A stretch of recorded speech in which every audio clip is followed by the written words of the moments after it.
Hello everyone, let's start today's video. Let me adjust this bar here. Okay, done. Okay, fine. Okay, so today's video में हम देखेंगे daily use sentences जिनका जो theme है या हम इन सेंटेंसेस में जो बात करेंगे वो है, हम कहना चाह रहे हैं, जो हमारी फीलिंग्स है हम वो एक्सप्रेस करना चाह रहे हैं कि अपनी बात से पीछे हटना, धोखा देना, भरोसा करना या किसी का भरोसा खोना। तो ये जो इस तरह की फीलिंग्स हैं इनको एक्सप्रेस करने के लिए हमें कौन से सेंटेंसेस हम यूज कर सकते हैं, तो वो आज हम इस वीडियो में देखेंगे। Let's start it. Okay, just one thing I want to tell you that these videos which I upload on YouTube, they are all unedited. I record them and then upload them. Okay, so इसमें कहीं भी छोटी मोटी mistake इधर उधर हो जाए किसी भी तरह की, just ignore it because our purpose is to learn. So जो इस वीडियो से आपको सीखने के लिए मिलता है, you just take it and forget all the unnecessary things. Okay, so let's start it. You can't back off at the last minute. तुम आखिरी वक्त पर अपनी बात से पीछे नहीं हट सकते। तो ये जो वर्ड्स हैं यहाँ, ये जो फ्रेज है बैक ऑफ, इसमें एक ध्यान रखेंगे, ऑफ में डबल एफ लगेगा। ओके, ऑफ की दो स्पेलिंग है, एक होता है ओ एफ ऑफ और ये है ओ डबल एफ। तो बैक ऑफ का मतलब है यहाँ पर पीछे हटना, यानी कि आपने कुछ कहा है या कोई वादा किया है कि मैं ऐसा करूंगा, ये कर लेंगे, बट अब आप उससे पीछे हट रहे हैं। तो आप यहाँ क्या कह रहे हैं कि you can't back off at the last minute, तुम आखिरी मिनट पर या आखिरी वक्त पर पीछे नहीं हट सकते। ओके, सेकंड सेंटेंस क्या बोलता है, how can you back off now, तुम अब अपनी बात से पीछे कैसे हट सकते हो। ठीक है, तो बैक ऑफ का मतलब है अपनी कही बात या अपने वादे से पीछे हटना या अपनी कही बात को पूरा ना करना।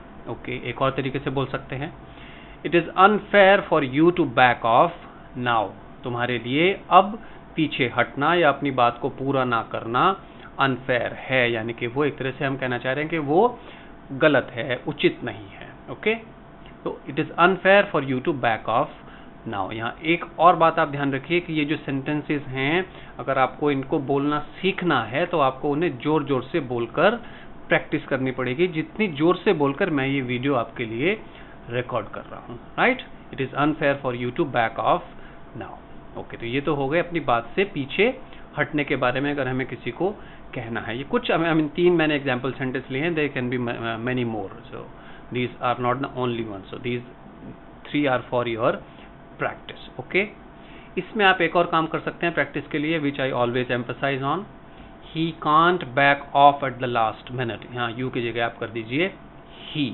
अपने लिए भी बोल सकते हैं, आई can't back off at the last minute, मैं आखिरी वक्त पर पीछे नहीं हट सकता, या ही और शी के लिए भी बोल सकते हैं, दे भी लगा सकते हैं। तो प्रैक्टिस कैसे करनी है, इसमें ही, शी, आई, वी और दे आप रिप्लेस करिए और बोलिए सेंटेंसेस को। तो 1 से 5-6 सेंटेंस जो बनते हैं वो बनाइए। कैसे, you can't back off at the last minute, he can't back off at the last minute, she can't back off at the last minute, I can't back off at the last minute, we can't back off the last minute and they can't back off at the last minute. Same practice आपको second sentence में करनी है, how can he, how can she, how can I, how can we, how can they. तो एक sentence से कई बार आप कई सेंटेंसेस बनाइए और उनको बोल कर देखिए। यहां भी वही करना है, it is unfair for him, it is unfair for her, it is unfair for you, तो हम बोल ही रहे हैं, it is unfair for them, it is unfair for me and it is unfair for us. यहां मैं आपको explain कर देता हूं, ही की जगह हमने लगाया हिम, शी की जगह हर, यू के लिए यू ही रहेगा, आई के लिए लगाया मी, वी के लिए अस और दे के लिए देम।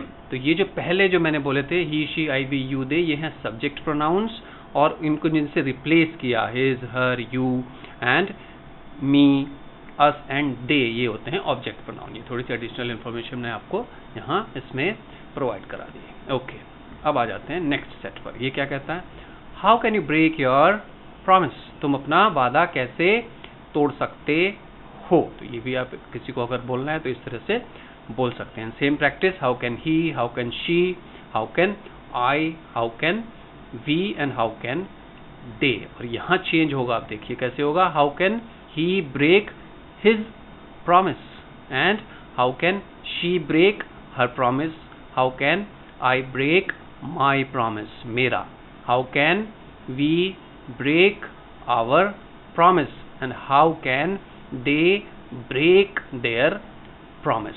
तो ये आपको यहाँ से सीखने के लिए मिलेगा कैसे आप इसको कहाँ पर क्या चेंज करना है। आपको ब्लाइंडली नहीं कर सकते हैं कि कुछ भी लगा दिया, है ना, इससे सेट है, बिल्कुल ग्रामर है तो फिक्स्ड है सब कुछ। ओके, तो ये 4 सेंटेंसेस में आपको इस तरह से चेंजेस करके मल्टीप्लाई करना है और बोलकर उनको देखना है। That is the way to practice your speaking. ये आपकी जीभ को ट्रेन करेगा बोलने के लिए। ओके, अब देखते हैं नेक्स्ट क्या है। इसमें मैंने यूज किया है कोल्ड फीट। इसका मतलब क्या होता है, जब कोई हम बोलते हैं are you getting cold feet now, ये हम वहाँ यूज करते हैं। इसमें क्या हुआ है कि किसी ने बोला है कुछ करने के लिए, मैं ना बढ़ा चढ़ा के बोल गया, ये कर दूंगा, वो कर दूंगा, ऐसा कर देंगे, वैसा कर देंगे, बट आखिरी टाइम पर या आखिरी मोमेंट पर वो उससे अब घबरा कर पीछे हट रहे हैं या मना कर रहे हैं कि नहीं नहीं हम नहीं करेंगे। जैसे होता है नॉर्मली कि अरे हम बात कर लेंगे, but at the last moment वो जो है पीछे हट जाते हैं। तो बैक ऑफ का मतलब हुआ था पीछे हट जाना।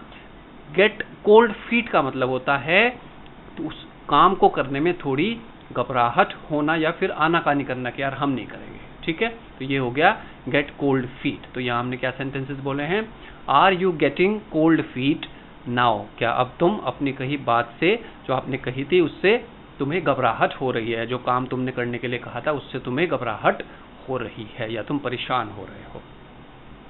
सेम प्रैक्टिस, आर यू की जगह लगाएंगे is he, is she, am I, and then are we and are they. Okay, it seems you are getting cold feet now.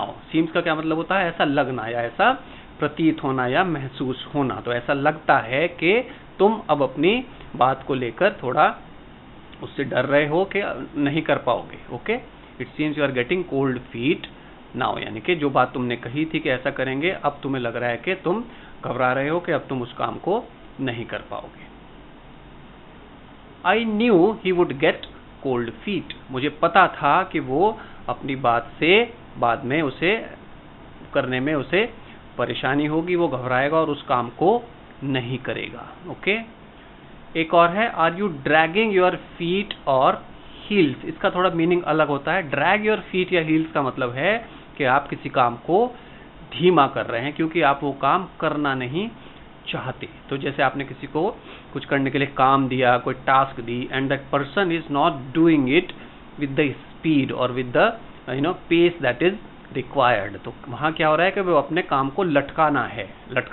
तो हम क्या पूछ रहे हैं, are you dragging your feet और are you dragging your heels. हम उनसे क्या पूछ रहे हैं कि क्या तुम काम को धीमे कर रहे हो, या तुम इसे कायदे से, हम क्या कहना चाह रहे हैं कि तुम इसे धीमे कर रहे हो क्योंकि लगता है कि वो काम को करना नहीं चाह रहा है। तो इस सेट में हमने देखे 8 सेंटेंसेस हैं, बट बहुत कुछ है, आप इन 8 सेंटेंसेस से सीख सकते हैं। इतनी ही वीडियो में करूंगा बिकॉज अगर नेक्स्ट सेट लेंगे तो it will become a very long video which is not right. Okay, so back of का मतलब हुआ अपनी बात से पीछे हटना, ब्रेक योर प्रॉमिस वादा तोड़ना। गेट कोल्ड फीट का मतलब है कि किसी ने कुछ कह दिया, कर देंगे, ऐसा कर देंगे, वैसा कर देंगे, बट अब घबरा कर वो उस बात को पूरा करने से या उस काम को करने से मना कर रहे हैं कि नहीं अब नहीं करेंगे बिकॉज घबराहट हो रही है। Okay, and drag your feet और हील्स का मतलब है किसी काम को धीमे तरीके से करना क्योंकि वो उसको करना नहीं चाहते। तो इसी एक सेट को यहाँ आज कंप्लीट कर लिया है हमने।